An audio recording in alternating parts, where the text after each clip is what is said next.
Good afternoon. I'm Melissa Passaggio with NJ Advanced Media. Welcome to NJ.com Live. This is our lunchtime news broadcast where we talk about the biggest stories of the day in New Jersey. We'd love to hear where you're listening or where you're watching, so please chime in the comments. And today we're going to talk about two stories, both tax day related since it's coming up on that time. We have one story about New Jersey's largest tax evaders, celebrity tax evaders, and also you probably noticed that you have 3 extra days to file your taxes this year, and Vicky's going to explain why. So if you have questions about either of those topics, please drop them into the comments, and we'll try to get them in front of our reporters. So first we're going to chat with Amy Kuperinski. She's the entertainment reporter for NJ Advanced Media. Now you put together a list of the largest of the most infamous, I would say, celebrity who, or politicians, athletes, celebrities, artists who have evaded the law when it comes to taxes. Okay, in New Jersey. Yes. Okay, and then Vicky Hyman, she's an entertainment reporter, and I would say Real Housewives of New Jersey yes, I specialize in Real Housewives of New Jersey for NJ Advanced Media. I wanted her to sit in on this part because some of our more infamous and lately celebrity tax woes are the Giudices. The Giudices. Giudices, the every official time. NJAM pronunciation is I old apologize school. every the time. Giudices. That's how they said it first. Okay, so real quick, what is the tax trouble that they've been in? Well, it's actually Joe Giudice. Teresa had never been in tax trouble. She always paid her taxes. Joe did not pay his taxes for a number of years, and one of the reasons why he went to jail last week is for failing to file his taxes in 2004. That's what the plea deal had. So he got 12 months for that. And it's being served concurrently with the 41 months he is otherwise serving. Okay, got it. And yes, and not only that, but he also got the couple, both of them got slapped last year with a $551,000 tax lien against their Montville mansion because he still apparently has not paid much of his taxes. Got to pay those taxes. Yes. Okay, well, thank you. I knew you would know the details on that one, but they are not our only celebrities with some tax problems.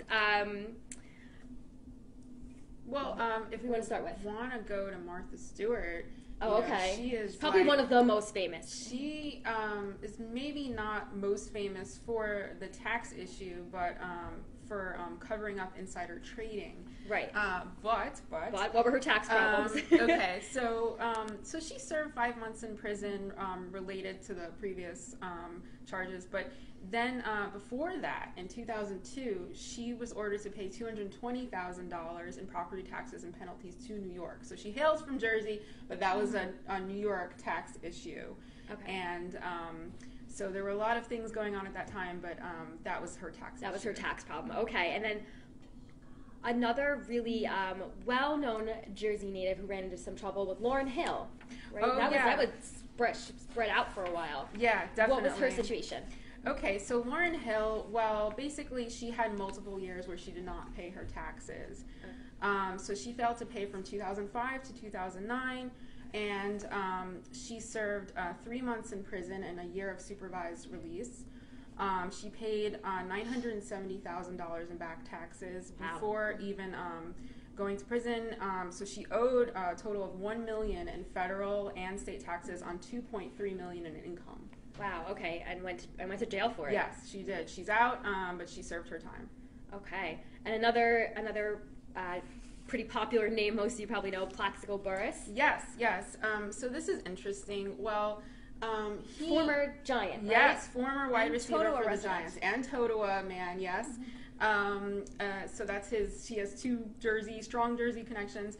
Well, he owed $46,000 on $1 million in income in 2013. So he did not pay, though he said he sent over the electronic transfer, did not go through. So people were trying to get him to pay, did not pay. So he was sentenced to 5 years of probation for this. And if he didn't pay, he faced a year of jail time. Okay, and that year isn't up yet. So the last report we have was that he owed the $46,000 and he was still on probation. He is not in jail. Okay, got it. And then the last of the big names, we'll stick with go back to reality TV. Mike the Situation Sorrentino, right? He has quite the situation going on. He has quite the situation. So what's his tax situation? So his saga involves federal tax fraud charges. He was arrested on charges that he failed to pay taxes on nearly $9 million in income. Wow. So over how many years was that? that was quite a long time. And I think, well, here's the kicker. He's 11 years in prison is the penalty, the ultimate penalty he could get. We don't know what's going to happen with that yet. Okay. So in August, a judge rejected his request for a court-appointed lawyer. He has lost his lawyer. His lawyer has departed the scene Because he was not paying him. That's what the lawyer says. Okay. Yeah. Oof. He said he wasn't getting paid, and so we have yet to see what's going to happen with the situation. If he's going to see major jail time, it's very, very real possibility. Okay. So we'll be watching that. Okay, and if you haven't seen Amy's complete list of the major tax evaders from New Jersey, you can find that at NJ.com/entertainment. Also, we have put the links down into the status copy here and in the comments. And now for you people who plan to pay your taxes, Few of us. the few of us, you have 3 extra days this year, which was a pretty nice surprise to me because I thought I was getting a little close with mailing it out. Yeah, I was actually thinking of doing You're a little nervous too? Yeah, putting in a what An do you call extension. it? An extension. Yes. But you have 3 extra days this year, and Vicki knows why. Yes, it's actually very interesting. Tax day is always on the 15th, and except when it falls on a Saturday or Sunday, in which case it goes to the Monday, which But would it's be not a Saturday. no. 15th is a Friday this year, but in Washington D.C., where the IRS is located, there is a holiday that is celebrated there called Emancipation Day, which commemorates the day that Abraham Lincoln, on April 16th, 1862, freed the slaves of Washington, D.C. by paying off their slave owners. So Washington, D.C. celebrates this as a holiday. The IRS is in Washington, D.C., therefore it's a holiday for the IRS, but it's the 16th, but they celebrate it when it's on a Saturday. On the 15th, therefore, it is on the 18th. So the IRS gets a holiday, and we all get 3-day break. Yes, we get a 3-day break. I like it. Now, you had mentioned to me earlier, it's 3 days, but it's actually a little bit longer. You actually sort of get 1 extra day because this year is Amy, you wrote the story. Oh, well, it's a leap year. It's a leap year, so technically from January 1st till April 18th, there's actually an extra day in there. So you really got 4 extra days. So you really don't have an excuse to No file your excuses. taxes. You've got to get it done. Gotta get done. Okay. Well, everybody, thank you so much for joining us. If you haven't read Vicki's story, that's also in the comments below.